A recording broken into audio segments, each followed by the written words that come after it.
যেই মালিক জান্নাত তৈরি করেছেন সেই মালিক অপশন দিয়েছেন, তুমি যদি পরপারে জান্নাতি হতে চাও, টোটাল লাইফে মাত্র 2টা পুঁজি তুমি যদি অর্জন করতে পারো, তাহলে তুমি পৃথিবী থেকে বিদায়ের পরে আমি তোমাকে মেহমানদারি করার জন্য স্ট্যান্ডার্ড জান্নাতুল ফেরদাউস রেডি করে রাখলাম।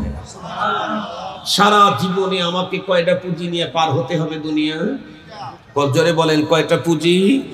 2টা পুঁজি। টোটাল লাইফে মাত্র 2টা পুঁজি নিয়ে পার হতে পারলেই আমার মেহমানদারির ব্যবস্থা হলো জান্নাতে। সে আবার মেহমানদারি কার পক্ষ থেকে? নুজুলাম মিন গফুরির রহিম। মেহমানদারি এমপির পক্ষ থেকে না, মন্ত্রীর পক্ষ থেকে না, জাতিসংঘের মহাসচিবের পক্ষ থেকে না, বরং পরম করুণাময় ক্ষমাশীল আল্লাহর পক্ষ থেকে। সুবহানাল্লাহি ওয়া বিহামদিহি। সেইখানে যাইতে মাত্র 2টা পুঁজি লাগে। 1 নম্বরের পুঁজি হলো ইন্নাল্লাযীনা আমানু। 1 নম্বরের পুঁজির নাম হলো ঈমান, 1 নম্বরের পুঁজি। 2 নম্বরের পুঁজি হলো ওয়া আমিলুস সালিহাত, নেক আমল। নেক আমলের অপর নাম ইসলাম। নেক আমলের অপর নাম কি? ইসলাম। ইসলাম যে জিনিস, নেক আমল সেম জিনিস। ইসলাম যে জিনিস, নেক আমল সেম জিনিস। এটা কোথায় আছে? হাদিসে জিবরাইলে আছে। হাদিসে জিবরাইলে হযরতে জিবরাইল আমিন পয়গম্বরকে জিজ্ঞেস করেছিলেন, মাল ইসলাম ইয়া রাসূলুল্লাহ, হুজুর ইসলাম কি জিনিস? নবীজি বললেন, আনতাশহাদু আল্লা ইলাহা ইল্লাল্লাহ ওয়া তুকিমাস সালাহ। ইসলাম হলো তুমি আশহাদু আল্লা ইলাহা ইল্লাল্লাহ বলবা, এটা হলো ইসলাম। আর আশহাদু আল্লা ইলাহার যে তর্জমা আছে, এটা অন্তরের ভিতরে বসানোর নাম হলো ঈমান। বসানোর নাম কি বলেন? আশহাদু আল্লাহর একটা মর্ম আছে না, একটা অর্থ আছে না? এই অর্থটাকে অন্তরের ভিতরে বসানোর নাম হলো ঈমান। আর এই শব্দগুলি মুখে উচ্চারণ করার নাম হলো ইসলাম। লা ইলাহা ইল্লাল্লাহ ঈমানের কালিমা, ঈমান এর তর্জমা যেটা, সেটা হলো ঈমান। আর লা ইলাহা ইল্লাল্লাহর স্লোগান, এটা ইসলাম। আশহাদু আল্লা ইলাহা ইল্লাল্লাহর স্লোগান, এটা ইসলাম। নামাজ পড়ি, এটা ইসলাম। রোজা রাখি, এটা ইসলাম। হজ করি, এটা ইসলাম। যাকাত দেই, এটা ইসলাম। বলেন তো দেখি, এগুলাই তো নেক আমল? কথা বলেন না কেন? এগুলাই তো নেক আমল। তাহলে ইসলাম আর নেক আমল সেম জিনিস। 2টা পুঁজি আমার লাগবে। পরপারে যদি চির সুখের জায়গায় থাকতে চাই, জান্নাতে যেতে চাই আর স্বর্গেই যেতে চাই। তার এক কথা হলো, পরপারে যদি চির সুখের জায়গায় যেতে চাই, যেই রব ওই জায়গা তৈরি করেছেন উনি বলেছেন, তাহলে তোমার সারা জীবন মিলে 2টা পুঁজি লাগবে। তার ভিতরে নাম্বার 1 পুঁজি হলো ঈমান। প্রথম নম্বর পুঁজি কি বলেন তো দেখি? ঈমান। অনেক দুঃখের কথা বলতে হয়, ঈমান ইসলাম 2টাই লাগবে, মাগার ঈমান তো মাস্ট বি লাগবেই। কারো কাছে যদি ঈমান আছে, ইসলাম নাই, এই লোকটা অবশ্যই ইসলাম না থাকার কারণে হয়তোবা পরপারে দীর্ঘমেয়াদী স্বল্পমেয়াদী সাজা ভোগ করতে হবে, কিন্তু ঈমানের কারণে জান্নাতে যাবে। আহলে সুন্নাত ওয়াল জামাতের আকীদা। আর এক লোকের ইসলাম আছে, ঈমান নাই, এই লোকেরই আর এক নাম হলো মুনাফিক। কথা বলেন না কেন? এই লোকের আর এক নাম কি? যার কাছে কি আছে কি নাই? ইসলাম আছে। আবার বলেন, ইসলাম আছে। কোরআন শরীফে আল্লাহ তাআলা বলেন, ওয়াকালাতিল আরাবু আমান্না। আল্লাহ পাক বলেন, ওই গ্রামের লোকগুলো এসে, ওগো আমার হাবিব আপনার কাছে ঈমান আনার স্লোগান দিচ্ছে। কুল, আপনি বলেন, লাম তুমিনু ওয়ালাকিন কুলু আসলামনা। ওদেরকে আপনি বলেন, তোমরা ঈমান আনো নাই, তোমরা বরং ইসলাম অর্জন করেছো। ইসলাম। বিশ্বনবীজির যুগের মুনাফিক যারা ছিল, তারা 5 ওয়াক্ত নামাজ পড়তো, তাও নবীজির পিছনে মসজিদে নববীতে 1 ওয়াক্তে 50,000 ওয়াক্তের নেকি। হজ পালন করতো পয়গম্বর মুআল্লিম ওই হজে। যাকাত দিত পয়গম্বরের হাতে। সুবহানাল্লাহ বলবেন কি? এত বেশি ইসলাম মানতো, আল্লাহ পাক কারো কারো ব্যাপারে তার রাসূলকে ইনফরমেশন করলেন, লা তা'লামুহুম নাহনু না'লামুহুম। ওরা যতই সুন্দর করে ইসলাম মানুক, আমার হাবিব, ওরা কিন্তু মুমিন না। ওদের নেফাকি আপনি চিনতে পারেন নাই, আমি জানি। কারণ আল্লাহু আলিমুম বিযাতিস সুদূর, আল্লাহ পাক জানেন। কোরআন শরীফের ভিতরে আল্লাহ তাআলা জায়গা জায়গায় বলছেন, ওয়া ইযা কিলা লাহুম আমিনু কামা আমানান নাস, ওরা নিজেরা ঈমানদারের দাবি করত। আল্লাহ কি বললেন? যেটা দাবি করতেছে ওইটা তো চলবে না, ওই আবু বকর ওমরের মতো করে ঈমান বানায় নিয়ে আসো, তাহলে কাজ হবে। সুবহানাল্লাহি ওয়া বিহামদিহি। কথা একটাই, লম্বা করার কোনো সুযোগ নাই। ঈমানবিহীন ইসলামের কোনো দাম, ঈমান নাই ইসলাম আছে। খুব নেক আমল করে, মসজিদ বানায়, তারপরে মাজার বানায়, তার বাজার বানায়, ব্রিজ বানায়, কালভার্ট বানায়, এটা বানায়, ওইটা বানায়, বৃদ্ধাশ্রম করে, একেবারে এতিমখানা কইরা সব হুলুস তুলুস করে ফেলছে, কিন্তু ঈমান নাই। এরই আর এক নাম জানি কি? আর একটু জোরে বলেন। মুনাফিক যেন কোথায় থাকবে? মুনাফিকদের থাকার জায়গা আল্লাহ তাআলা রেডি করে বলে দিয়েছেন, ইন্নাল মুনাফিকিনা ফিদ দারকিল আসফাল মিনান নার, জাহান্নামেরও একেবারে নিচের জায়গায় তার। এখন তাহলে সবচাইতে বড় মোকাম্মল পরিপূর্ণ পরপারের জীবনে নিরঙ্কুশ ডিরেক্ট জান্নাত আর সুখী হবে কে? যেই লোকের ভিতরে দুইটা একসঙ্গে পাওয়া যাবে, ঈমানও আছে ইসলামও আছে, ঈমানও আছে ইসলামও আছে। এই লোক পরপারে নিরঙ্কুশ সুজা জান্নাতে চলে যাবে। আর একজন লোকের কাছে ঈমান আছে ইসলাম নাই, এই লোক হয়তোবা কিছুদিন জাহান্নামে সাজা ভোগ করবে ঈমানের কারণে, পরে জান্নাতে যাবে। আর একজনের কাছে ইসলাম আছে ঈমান নাই, আল্লাহ বলেন লা নুকিমু লাহু ইয়াউমাল কিয়ামাতি ওয়াজনা, তোর জন্য তো পরপারে যা নেক আমল করছো এনে আমল মাপার জন্য কোনো পালাই দাঁড় করানো হবে না, এটা ওজন করার জন্য কোনো পালাই দাঁড় করানো হবে না। লা নুকিমু লাহু ইয়াউমাল কিয়ামাতি ওয়াজনা, কিয়ামতের দিন পালা তো তার জন্য দাঁড় করানো হবে যার কাছে ঈমান আছে। যার কাছে কি আছে?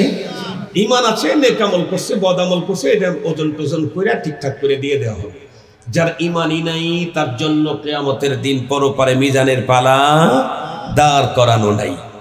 তাহলে ঈমান সবচাইতে বড়। এ পর্যন্ত আলোচনা দিয়ে আমি এই কথাটাই বুঝাইতে চেয়েছি, আমার আপনার প্রত্যেকটি মানুষের জীবনে সবচাইতে বড় ধন, মূল ধনটাই হলো ঈমান। প্রতিটি মানুষের জীবনের সবচাইতে বড় ধন, মূল ধনটাই হলো ঈমান।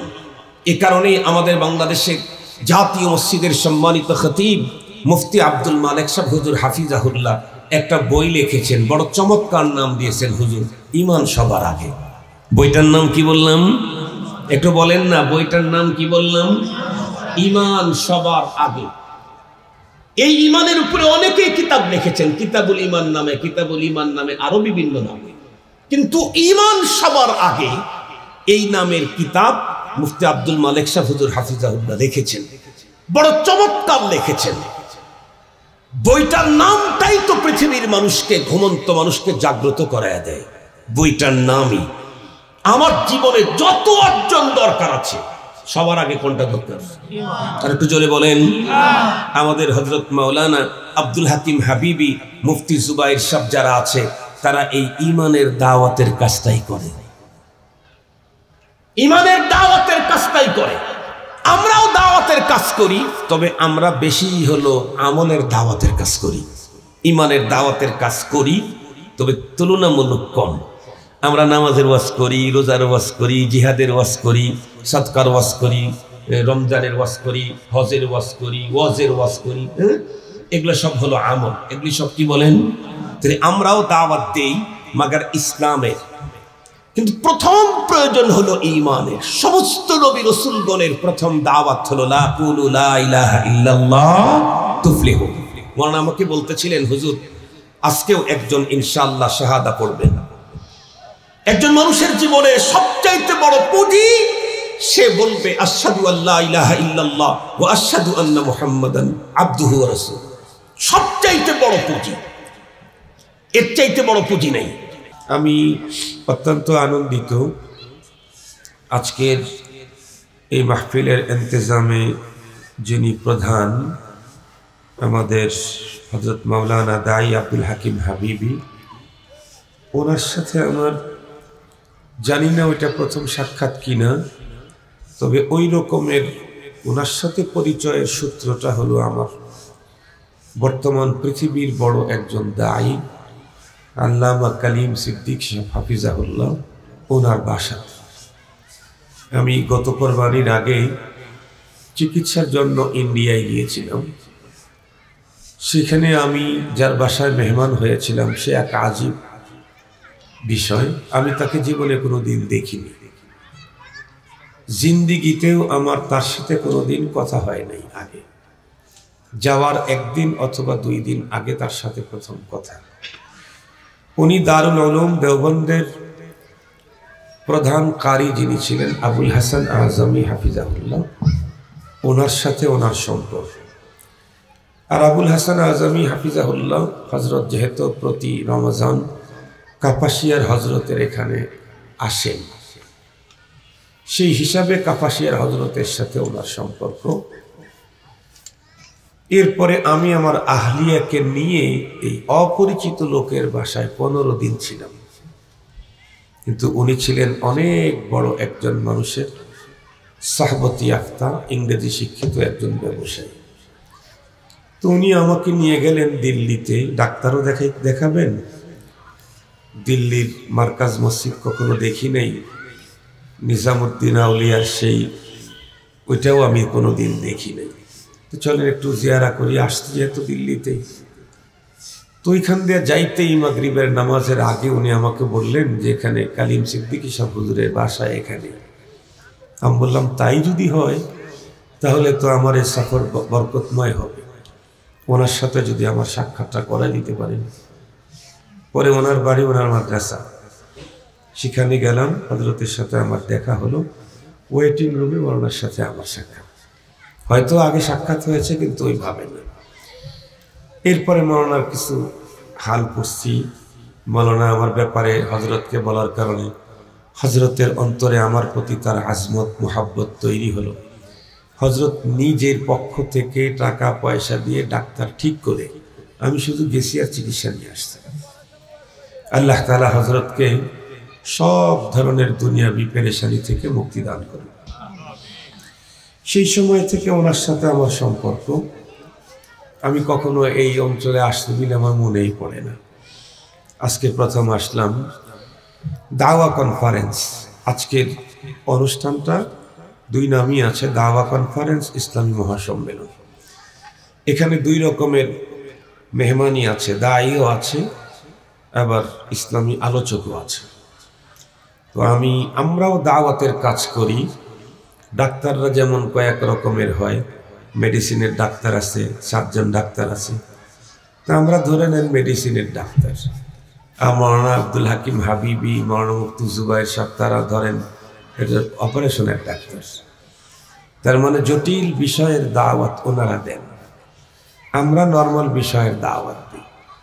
যাদের কাছে দিন আছে আমরা তাদের কাছে দিনের বিভিন্ন বিষয়ের দাওয়াত পৌঁছাই।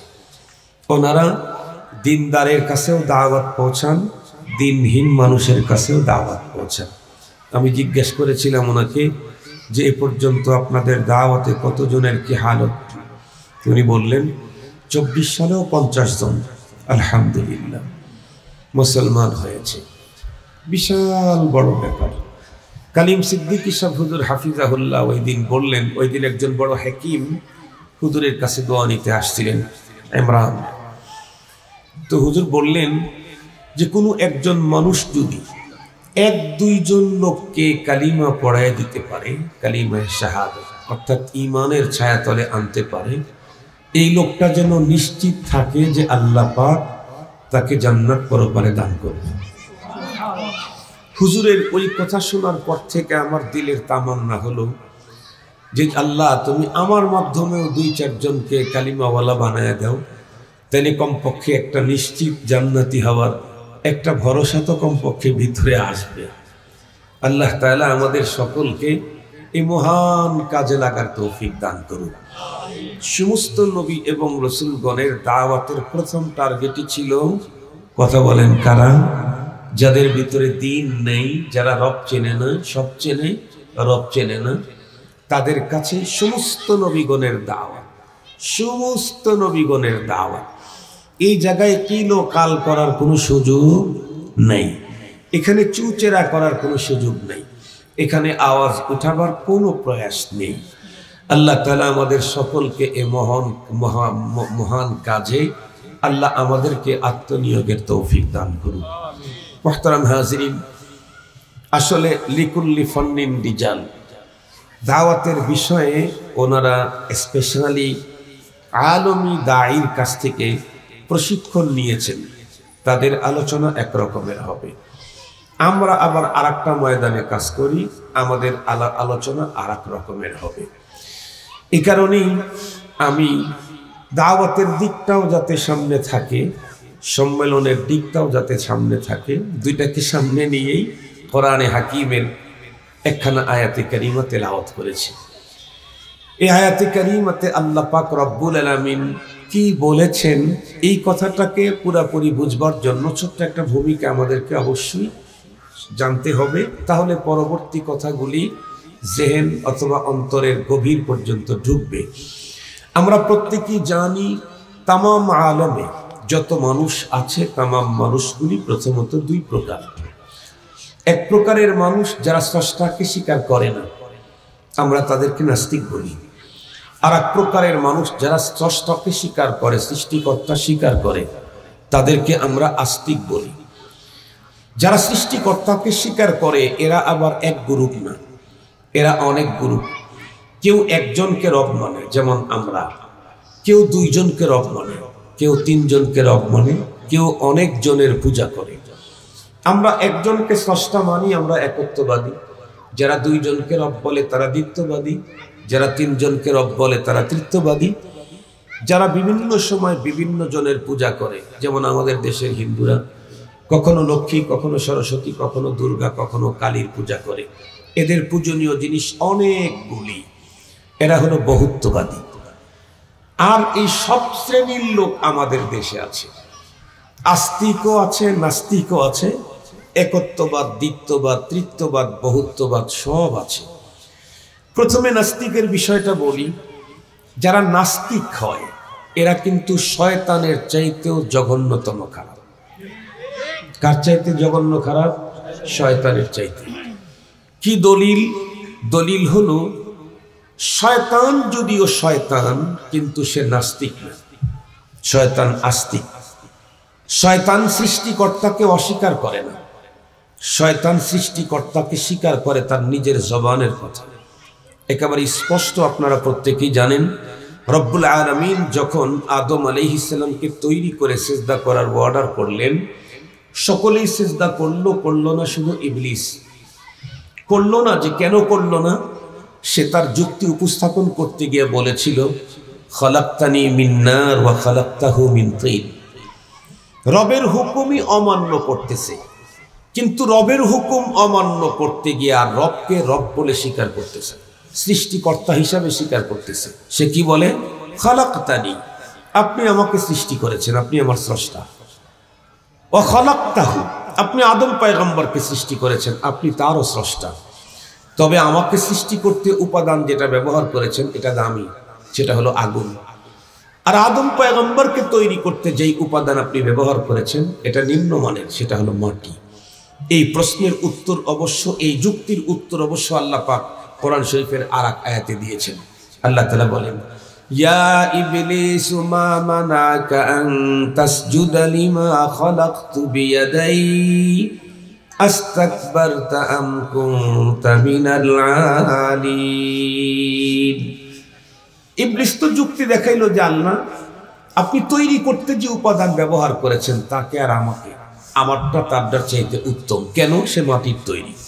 রব্বুল আলামিন তার এই প্রশ্নের উত্তর দিয়ে দিলেন, হে ইবলিস, মা মানাক, কে তোকে বাধা দিল? আনতাসজুদা লিমা খালাকতু বিয়াদাই, ওই সত্তাকে সেজদা করতে যাকে আমি আমার নিজের হাত দিয়ে তৈরি করেছি। এখানে কি বললেন রব্বুল আলামিন? বিষয়টাকে বুঝবার জন্য একটা মেসাল দিলে খুব মিয়া মিয়া বুঝবেন, সবাই বুঝবেন। এই যে আমার হাতের ভিতরে আজকের মাহফিলের হ্যান্ডবিল আছে, আমি এটাকে যদি 4 ভাঁজ করি, 4 ভাঁজ, এটা এক টুকরা আমি ছিঁড়ে নিলাম, তার মানে এই এতটুকুন কাগজের কয় টাকা দিয়ে আপনারা কিনে নেবেন? এই কাগজটা 2 টাকা দিয়েও না, 1 টাকা, 8 আনা, 4 আনা, তার মানে বলা চলে এই কাগজটা মূল্যহীন।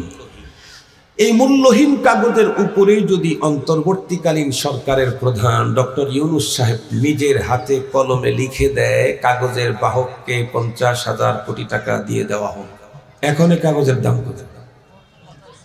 বুঝেছেন তো আপনারা? কিছুক্ষণ পূর্বে কাগজটা একেবারে মূল্যহীন ছিল, কিন্তু সেই কাগজে অন্তর্বর্তীকালীন সরকার প্রধানের কলমের খোঁচার কারণে 50 কোটি টাকা মূল্য হয়ে গেল। আল্লাহ পাক ওই আয়াতে ইবলিসকে ডেকে বলে, এই কমবখ্ত বদনসিব, মা মানাক, কে তোকে বাধা দিল আনতাসজুদা লিমা খালাকতু বিয়াদাইয়া, ওই সত্তাকে সিজদা করতে যাকে আমি নিজের হাত দিয়ে তৈরি করেছি। তার মানে তুই শুধু মাটির তৈরি দেখলি, ওই মাটিতে কার হাতের টাচ লেগেছে তা দেখলি না। ওই মাটিতে তো আমি রবের হাত দিয়ে ওই বডিটাকে আমি তৈরি করেছি। মূল্যহীন কাগজের উপরে অন্তর্বর্তীকালীন সরকার প্রধানের কলমের খোঁচায় যদি 50,000 কোটি টাকা মূল্য হয়, যেই মাটিতে রব্বুল আলামিনের হাতের টাচ লেগেছে সেই মাটির মূল্য কি পরিমাণে হয়? আল্লাহ পাক কি পরিমাণে মূল্য হয় ওটা তো বলেই দিয়েছেন, ঘোষণাই দিয়েছেন, লাকাদ কাররামনা বানি আদম। আল্লাহ তাআলা তো ঘোষণাই দিয়েছেন, আমার সকল সৃষ্টি, আসমান জমিন গ্রহ নক্ষত্র গ্যালাক্সি তারকা যা আছে এর ভিতরে সবচেয়ে দামি সৃষ্টি হলো মানুষ। আল্লাহ পাক নিজ হাতে এটাকে তৈরি করেছেন। তো যে কথা বলতেছিলাম, ইবলিস হলেও সৃষ্টিকর্তাকে স্বীকার করে। আল্লাহ পাককে বললেন, খালাকতানি, আপনি আমার রব। কিন্তু নাস্তিক এতটাই জঘন্যতম খারাপ, শয়তানের চাইতেও খারাপ, ইবলিসের চাইতেও খারাপ। নাস্তিক সৃষ্টিকর্তাকে স্বীকার করে না। নাস্তিকের কথা বাদ দিলাম, মুহতারাম হাজিরিন, আস্তিক যারা আছে বিল খুসুস, এই যারা সৃষ্টিকর্তাকে স্বীকার করে না, তারা পরপারকে বিশ্বাস করার কোনো প্রশ্নই আসে না। তারা জান্নাত জাহান্নামকে বিশ্বাস করার কোনো প্রশ্নই আসে না। কিন্তু এই পৃথিবীর যেই মানুষগুলি স্রষ্টাকে স্বীকার করে, পরপারকে যারা বিশ্বাস করে, জান্নাত আর জাহান্নামকে যারা বিশ্বাস করে, এই জাতীয় প্রতিটি মানুষ পরপারের জীবনে জান্নাতি হতে চায়। যে নামেই বিশ্বাস করুক, জান্নাতের নামে বিশ্বাস করুক আর স্বর্গের নামে বিশ্বাস করুক, যে নামেই বিশ্বাস করুক না কেন, প্রতিটি মানুষ পরপারের জীবনে সুখী হতে চায়। সুখের জায়গা জান্নাত কোরআনের ভাষা, অন্যদের ধর্মীয় ভাষায় স্বর্গ। মেনে নিলাম তাদের স্বর্গ আর আমাদের জান্নাত একটাই, মেনে নিলাম। মুহতারাম হাজিরিন, পৃথিবীর কোনো মানুষ পরপারের জীবনে দুঃখী হতে চায় না, কেউ কষ্টে থাকতে চায় না। এমনকি হিন্দু বহুত্ববাদী যারা, তারাও মরণের পরে স্বর্গে যেতে চায়, কেউ নরকে যেতে চায় না। এ কারণে হিন্দুদের ধর্মীয় যত পদ্ধতি আছে তার ভিতরে একটা পদ্ধতি হলো, তাদের যতই আপনজন ইন্তেকাল করুক না কেন, তারা এদেরকে চিতায় নিয়ে পোড়াইয়া দেবে। বাবা তাকে পোড়াইয়া দেবে, কলিজার টুকরা সন্তান তাকে পোড়াইয়া দেবে, স্ত্রী যে জীবনের সঙ্গিনী রফিকায়ে হায়াত তাকে পোড়াইয়া দেবে। পোড়াইয়া দেয় কেন? এদের ধর্মীয় যে আকীদা বিশ্বাস আছে, যে সংস্কৃতি তাদের আছে, তার মধ্যে একটা হলো, একজন মানুষ জীবন চলার পথে বাঁকে বাঁকে ফাঁকে ফাঁকে সৃষ্টিকর্তার সাথে অনেক ভুল বেয়াদবি হয়ে থাকে। এতগুলি ভুল বেয়াদবি যদি দুনিয়া থেকে ক্লিন করে না নিয়ে পরপারে যায়, তাহলে তাকে নরকে যেতে হবে। এই জন্য তারা একে আগুন দিয়ে পোড়ায়া দুনিয়াতে যা অপরাধ করেছিল সব অপরাধ কুল্লু খালাস করে দিয়ে দিল, ক্লিন করে এখন স্বর্গে পাঠাইয়া দিল। এই জন্য পোড়ায়া দিয়া পরের দিন সাইনবোর্ডে লিখে দেয়, অমকের স্বর্গীয় পিতা। লেখছেন দেখছেন কি আপনারা? কেউ লেখে না নরকীয় পিতা, এরা কেউ লেখে না। তার মানে কেউ নরকে যেতে চায় না। আমরাও কেউ জাহান্নামে যেতে চাই না। জান্নাত জাহান্নাম যারা বিশ্বাস করি, একজন লোক জাহান্নামে যেতে চাই না। কাজ যাই হোক, কিন্তু চাওয়া কোনটা? কথা বলেন না কেন? চলার গতি যাই হোক, বলার গতি যাই হোক, কর্ম আমার যাই হোক, কিন্তু চাহিদা আমার কি? জান্নাত। মজার কথা হলো, এই পৃথিবীর যেই মানুষগুলি পরপারে সুখের জায়গা জান্নাত চায়, মজার কথা, আমি আপনাদেরকে জিজ্ঞেস করি, আপাতত জান্নাতটা তো মেড ইন জাপান না, মেড ইন চায়না, এ ব্যাপারে আপনাদের কি মতামত? জান্নাত কি made in Japan, made in China, made in America? না, ওখানে তো আমেরিকাই নাই, মেড ইন আমেরিকা যাবে কেমনে? ওখানে তো জাপানই নাই, মেড ইন জাপান হবে কেমনে? তাহলে নিশ্চিত বলতে হবে। আর মানুষ যেহেতু তারা স্রষ্টা মানে আস্তিক, সঙ্গত কারণে যারা জান্নাত স্বীকার করে, স্বর্গ স্বীকার করে, তারা প্রত্যেকেই জানে এটা হলো মহান মালিকের তৈরি করা। কার তৈরি করা? মহান মালিকের। যেই মালিক জান্নাত তৈরি করেছেন সেই মালিক অপশন দিয়েছেন, তুমি যদি পরপারে জান্নাতি হতে চাও, টোটাল লাইফে মাত্র 2টা পুঁজি তুমি যদি অর্জন করতে পারো, তাহলে তুমি পৃথিবী থেকে বিদায়ের পরে আমি তোমাকে মেহমানদারি করার জন্য স্ট্যান্ডার্ড জান্নাত, জান্নাতুল ফেরদাউস রেডি করে রাখলাম। সারা জীবনে আমাকে কয়টা পুঁজি নিয়ে পার হতে হবে দুনিয়া? জোরে বলেন, কয়টা পুঁজি? 2টা পুঁজি। টোটাল লাইফে মাত্র 2টা পুঁজি নিয়ে পার হতে পারলেই আমার মেহমানদারির ব্যবস্থা হলো জান্নাতে। সে আবার মেহমানদারি কার পক্ষ থেকে? নুজুলাম মিন গফুরির রহিম। মেহমানদারি এমপির পক্ষ থেকে না, মন্ত্রীর পক্ষ থেকে না, জাতিসংঘের মহাসচিবের পক্ষ থেকে না, বরং পরম করুণাময় ক্ষমাশীল আল্লাহর পক্ষ থেকে। সুবহানাল্লাহি ওয়া বিহামদিহি। সেইখানে যাইতে মাত্র 2টা পুঁজি লাগে। 1 নম্বরের পুঁজি হলো ইন্নাল্লাযীনা আমানু।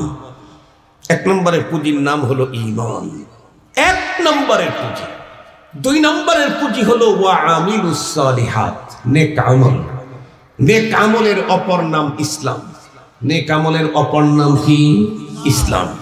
ইসলাম যে জিনিস, নেক আমল সেম জিনিস। ইসলাম যে জিনিস, নেক আমল সেম জিনিস। এটা কোথায় আছে? হাদিসে জিবরাইলে আছে। হাদিসে জিবরাইলে হযরতে জিবরাইল আমিন পয়গম্বরকে জিজ্ঞেস করেছিলেন, মাল ইসলাম ইয়া রাসূলুল্লাহ, হুজুর ইসলাম কি জিনিস?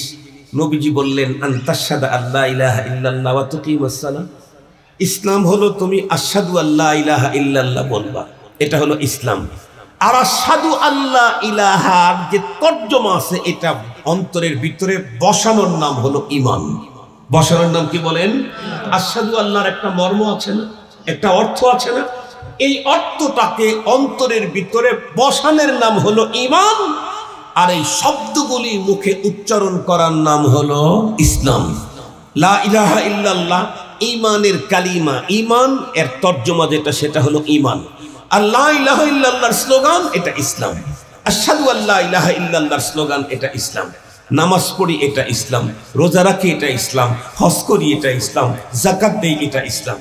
বলেন তো দেখি, এগুলাই তো নেক আমল। কথা বলেন না কেন? এগুলাই তো নেক আমল। তাহলে ইসলাম আর নেক আমল সেম জিনিস। 2টা পুঁজি আমার লাগবে। পরপারে যদি চির সুখের জায়গায় থাকতে চাই, জান্নাতে যেতে চাই আর স্বর্গেই যেতে চাই।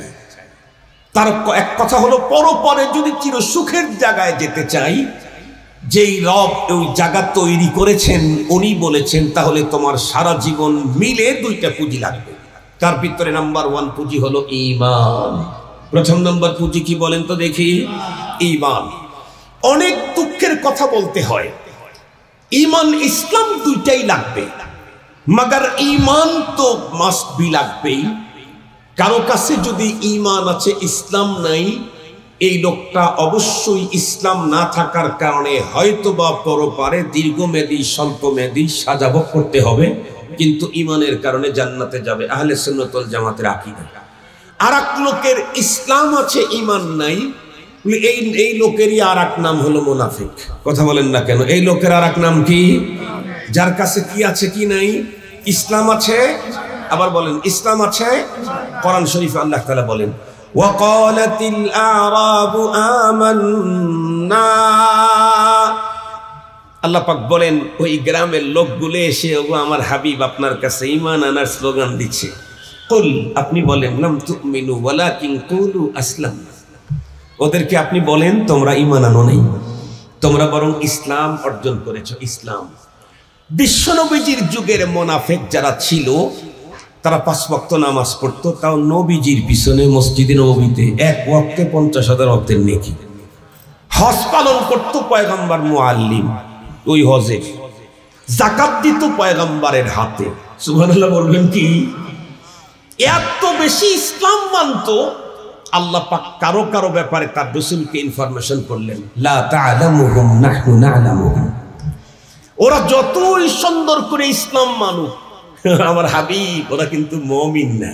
ওদের নেফাকি আপনি চিনতে পারেন নাই, আমি জানি। কারণ আল্লাহু আলিমুম বিযাতিস সুদূর, আল্লাহ পাক জানেন। কোরআন শরীফের ভিতরে আল্লাহ তাআলা জায়গা জায়গায় বলছেন, ওয়া ইযা কিলা লাহুম আমিনু কামা আমানান নাস। ওরা নিজেরা ঈমানদারের দাবি করত। আল্লাহ কি বললেন? যেটা দাবি করতেছে ওইটা তো চলবে না, ওই আবু বকর ওমরের মতো করে ঈমান বানায় নিয়ে আসো, তাহলে কাজ হবে। সুবহানাল্লাহি ওয়া বিহামদিহি। কথা একটাই, লম্বা করার কোনো সুযোগ নাই।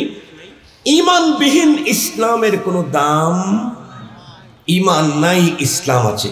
খুব নেক আমল করে, মসজিদ বানায়, তারপরে মাজার বানায়, তার বাজার বানায়, ব্রিজ বানায়, কালভার্ট বানায়, এটা বানায়, ওইটা বানায়, বৃদ্ধাশ্রম করে, একেবারে এতিমখানা কইরা সব হুলুস তুলুস করে ফেলছে, কিন্তু ঈমান নাই। এরই আর এক নাম জানি কি? আর একটু জোরে বলেন। মুনাফিক যেন কোথায় থাকবে? মুনাফিকদের থাকার জায়গা আল্লাহ তাআলা রেডি করে বলে দিয়েছেন, ইন্নাল মুনাফিকিনা ফিদ দারকিল আসফাল মিনান নার। জাহান্নামেরও একেবারে নিচের জায়গায় তার।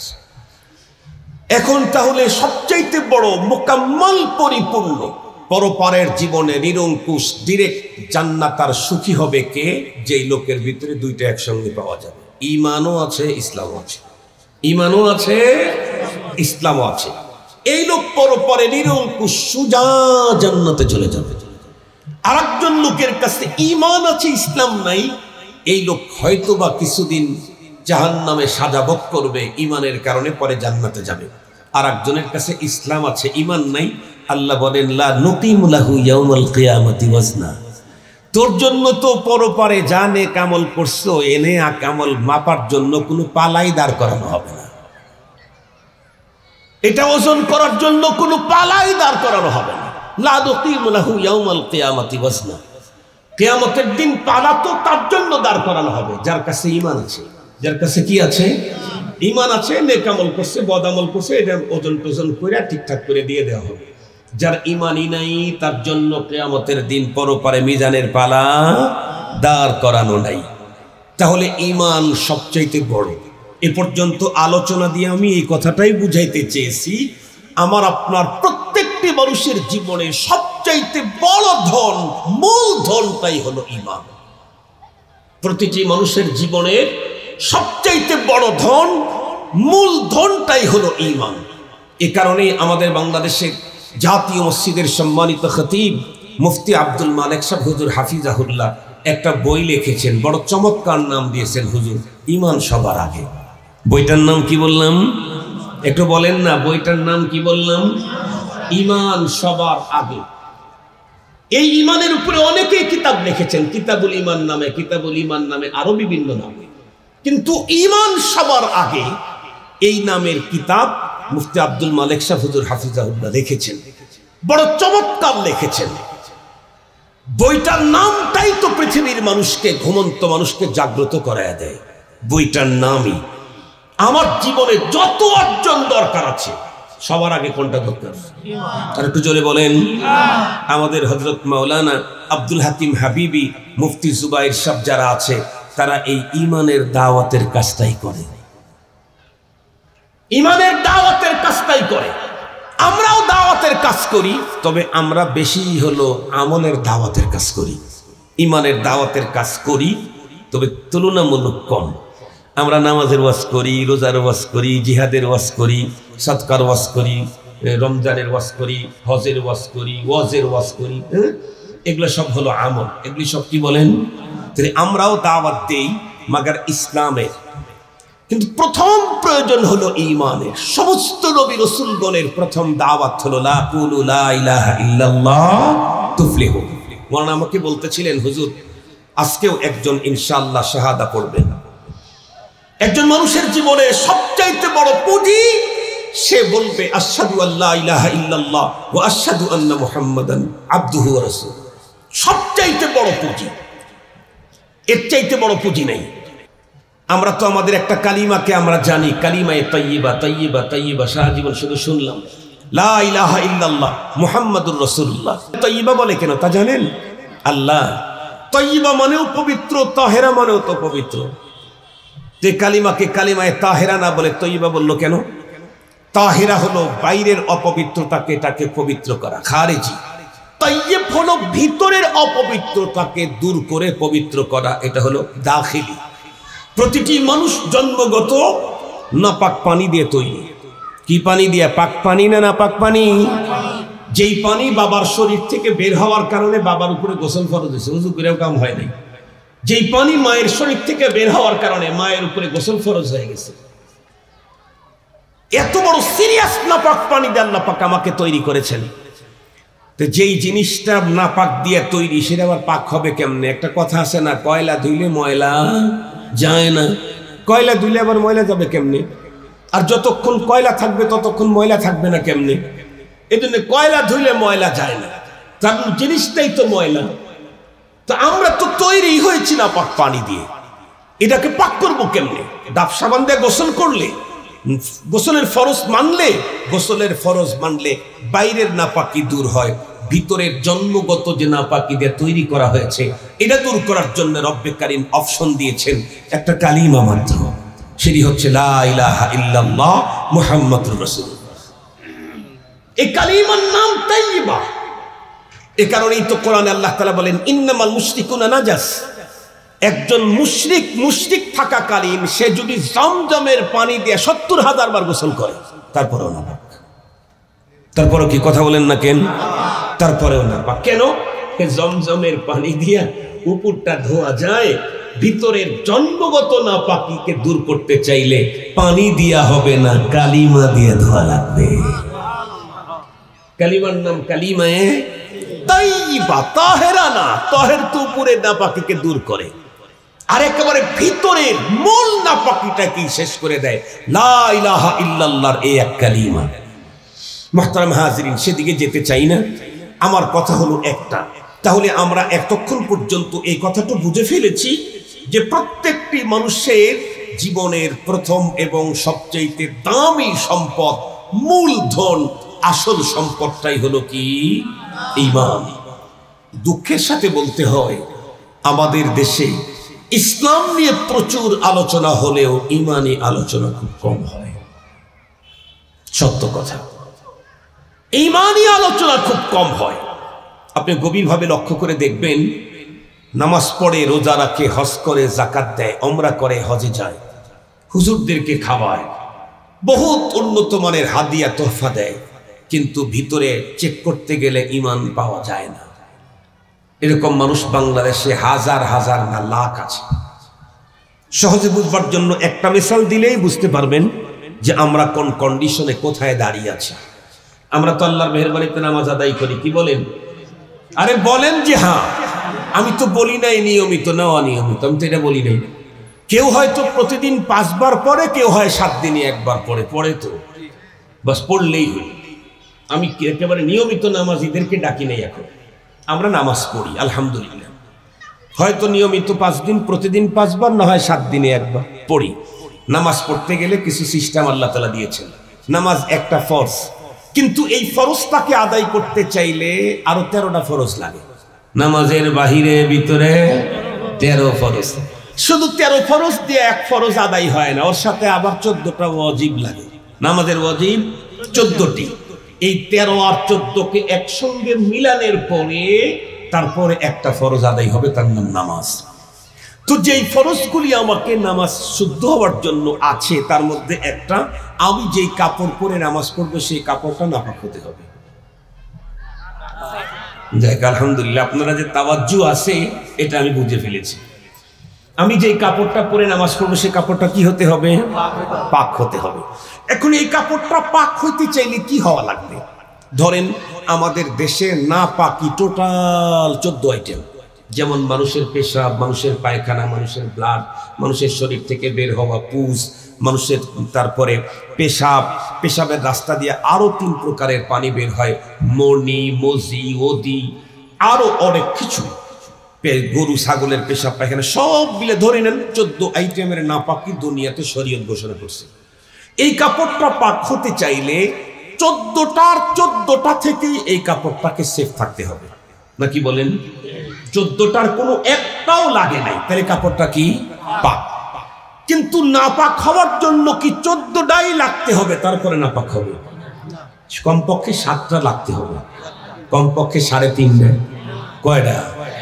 একটা লাগলে নাপাক, ফুল নাপাক, পুরাপুরি নাপাক, নিশ্চিত? ইখতিলাফ নাই তো, মতবিরোধ নাই তো? এবারে আসেন, এই কাপড়টা পাক হওয়ার জন্য 14টা নাপাকি থেকে সেফ থাকতে হয়, তাহলে পাক হয়। বাট নাপাক হওয়ার জন্য 14টা লাগে না, একটা লাগলেই পুরা নাপাক হয়। একজন মানুষ ইমানদার হতে চাইলে কোরআন শরীফের বিসমিল্লাহর বা থেকে সূরা নাসের সিন পর্যন্ত টোটালটার উপরে পরিপূর্ণ আস্থা, অবিচল বিশ্বাস স্থাপন করতে হয়, তাহলে একজন মানুষ মুমিন হয়। কিন্তু কাফের হওয়ার জন্য পুরা কোরআন অস্বীকার করা লাগে না, অর্ধেক কোরআনও অস্বীকার করা লাগে না, এক সূরাও অস্বীকার করা লাগে না, এক আয়াতও অস্বীকার করা লাগে না। কোরআনের যে কোনো জায়গার একটা শব্দ অস্বীকার করলেই পুরাই কাফের হয়ে যায়। যে কারণে তামাম পৃথিবীর সমস্ত উলামায়ে কেরামের ঐক্যমতের ফতোয়া কাফের, কাফের, কাদিয়ানি কাফের। কেন কেন কাদিয়ানি কাফের? তারা কি নামাজ পড়ে না? তারা কি রোজা রাখে না? তারা কি বাইতুল্লাহকে মানে না? তারা কি আমার রসুলকে রসুল বলে বিশ্বাস করে না? মিয়া মিয়া আমার রসুলকে রসুল বলে বিশ্বাস করে, আমার রসুলকে সর্বশ্রেষ্ঠ রসুল বলেও বিশ্বাস করে, শুধু একটা কোরআনের শব্দ মানে না, সেটি হলো মা কানা মুহাম্মাদুন আবা আহাদিম মির রিজালিকুম ওয়ালাকিন রাসূলুল্লাহ। এই পর্যন্ত কোরআনের আয়াত তারা মানে না। কতটুকুন? খাতামান নাবিয়্যিন ওয়া খাতামান, কোরআনের ওয়া খাতামান নাবিয়্যিন দুইটা শব্দ, এই দুইটা শব্দকে অস্বীকার করার কারণে তামাম পৃথিবীর মুসলমান উলামায়ে কেরাম তাদেরকে কাফের ফতোয়া দিয়েছেন। তাহলে কাদিয়ানি যদি কোরআনের মাত্র দুইটা শব্দকে অস্বীকার করার কারণে যদি কাফের হয়, আমার সমাজের যারা বলে কোরআন 1400 বছর আগে নাজিল হয়েছে, সেই সময়ের সিচুয়েশন আর আজকের সিচুয়েশন এক না, সঙ্গত কারণে কোরআনের সব বিধান এখন চলতে পারে না, সে কি থাকে? কথা বলেন না কেন? এই জাতীয় কথা বলনেওয়ালা লোক আমার দেশে হাজার হাজার না লাখ লাখ। আমি নিজে সাক্ষী। আমার এলাকার 2 নেতা আমাকে কোনো এক সময় তাদের পার্টি অফিসে ডেকে নিয়ে বক্তব্য দেওয়া শুরু করল। সিচুয়েশন তো ভালো ছিল না। আমার রাসূল তো আমাদেরকে আগেই সতর্ক করে দিয়েছেন, মান সামাতা নাজা। সব সময় কথা বলতে নাই, কিছু জায়গায় চুপ থাকলেই বিজয় হওয়া যায়। সব জায়গায় কথা বলে বিজয় আসে না, কোনো জায়গায় চুপ থাকলেই বিজয় আসে। নবীজি বলছেন মান সামাতা নাজা। আমি চুপ থাকলাম, অপেক্ষায় রইলাম, আল্লাহ দিন ফিরায় দিবে। আলহামদুলিল্লাহ, দিন শুধু ফিরাইল না, পৃথিবীর ইতিহাসটাকেও আল্লাহ ফিরায় দিছে। সারা জীবন জুলাই মাস দেখলাম সারা দুনিয়াতে 31 তারিখ, এইবার দেখলাম 36 তারিখ। দেখছেন নাকি আপনারা? ঢাকা শহরের জায়গায় 36শে জুলাই। অবাক, সারা দুনিয়ার ইতিহাসকে ফিরিয়ে দিয়েছে। একজন নেতা আমাকে বলে, কি এত বড় বড় দাড়ি? সে আমাকে বলে, হুজুর আমরাও কোরআন পড়ি, হাদিস পড়ি। একটু মুচকি হাসি দিলাম। বলেন তো দেখি, এদেশের জাতীয় ডাক্তার, তার কাছে গিয়ে যদি কোনো হাতুড়ে ডাক্তার বলে স্যার চিকিৎসা বিজ্ঞান আমরাও পড়েছি, তাহলে এটারে পাগল বলার চাইতে ছাগল বলাই বেশি ভালো হবে। কি বলেন? এটাকে পাগল বলা ভালো হবে না ছাগল বলা বেশি ভালো হবে? এটা ছাগল বলা বেশি ভালো হবে। আমি সারা জীবন কোরআন পড়লাম, তাফসীর পড়লাম, হাদিস পড়লাম, পড়াইলাম, আজ পর্যন্ত লা ফকরা। আমার কাছে এসে ও বলে কোরআন হাদিস আমরা পড়ি, ওর পেট থেকে পায়ের তালু থেকে মাথার তালু পর্যন্ত ডিটেক্টর দিয়ে চেক করলে কোরআন শরীফের 2টা আয়াত শুদ্ধ বের হবে না। হাদিস তো 2 অক্ষর 2 শব্দ পড়তে পারবে না। ও আমাকে ধর্ম জানে বলে। কিন্তু ওই যে একটা কথা আছে গ্রামের, আমি কি নাচন জানি না, মাজার ব্যথায় পারি না। বক্তব্য অনেক দিতে পারি, কিন্তু একটু সবর করলাম। সেই কথা বলল, কোরআন নাজিল হয়েছে 1400 বছর আগে। সেই সময়ের সিচুয়েশন আর আজকের সিচুয়েশন এক না। এ কারণে কোরআনের সব আইন এখন চলতে পারে না, এটা আপনাদেরকে বুঝতে হবে। আমাকে বুঝায় বলেন তো দেখি, ওর ঈমান আছে না গেছে? দাড়ি যদি থেকে থাকে, কথা বলেন না কেন? দাড়ি যদি থেকে থাকে, মসজিদের যদি সভাপতি হয়ে থাকে, আরো জোরে বলেন, মসজিদের সভাপতি কেন, বাইতুল্লাহর সভাপতিও যদি কেউ হয়, আর সে যদি কোরআনের একটা অক্ষরকে, শব্দকে অস্বীকার করে, সেও তো ঈমানদার থাকতে পারবে না। মুহতারাম হাজরিন, এখন বলেন আমাদের ঈমানের কি কন্ডিশন? আমরা তো নামাজ পড়তেছি, রোজা রাখতেছি, হজ করতেছি, যাকাত দিতেছি, হুজুরকে দাওয়াত দিতেছি, খাওয়াইতেছি, ঈদের সময় হুজুরকে প্যাকেট দিতেছি, মনে মনে ভাবতেছি জান্নাত আমার জন্য প্যাকেট হয়ে আছে, যাওয়া মাত্র পাওয়া। মুহতারাম হাজরিন, মনে রাখবেন জান্নাত তো প্যাকেট থাকবে, তার জন্য তার পুঁজিতে আছে দুইটা জিনিস, একটা হলো ঈমান আর একটা হলো নেক আমল। কমপক্ষে ঈমান যদি না থাকে তাহলে জান্নাতের দেখাও পরপারে মিলবে না, জান্নাতের দেখাও পরপারে মিলবে না। আর ঈমান চলে যায় কখন? কোরআনের একটা শব্দকে অস্বীকার করে যখন, তখন চলে যায়। তবে এখানে একটা কথা না বুঝলে আবার ভুল বুঝবেন, কোরআনের সব আইন মানতে পারতেছি না, তাতে কেউ বেঈমান হয় না, কিন্তু অবিশ্বাস করলে ঈমান, কথা বলেন, অবিশ্বাস করলে ঈমান। আমি আপনি অনেকে নামাজ পড়ি না, তাতে ঈমান যায় না, কিন্তু নামাজকে মানি না, তাইলে আর ঈমান থাকে না। আমি আপনি অনেকে পর্দা করি না, তাতে ঈমান যায় না, কিন্তু পর্দার বিধানে এই যুগে চলতে পারে না, তাহলে তার ঈমান আর থাকে না। কথা কি বুঝাইতে পারছি আপনাদেরকে? আমি আপনি ইসলামিক রাজনীতি করি না, তাতে ঈমান যায় না, কিন্তু কোরআনে কোনো রাজনীতি নাই এই কথা বললে আর ঈমান থাকে না। কথা কি বুঝাইতে পারছি আপনাদেরকে? এই এতটুকুনের কারণে সর্বনাশ।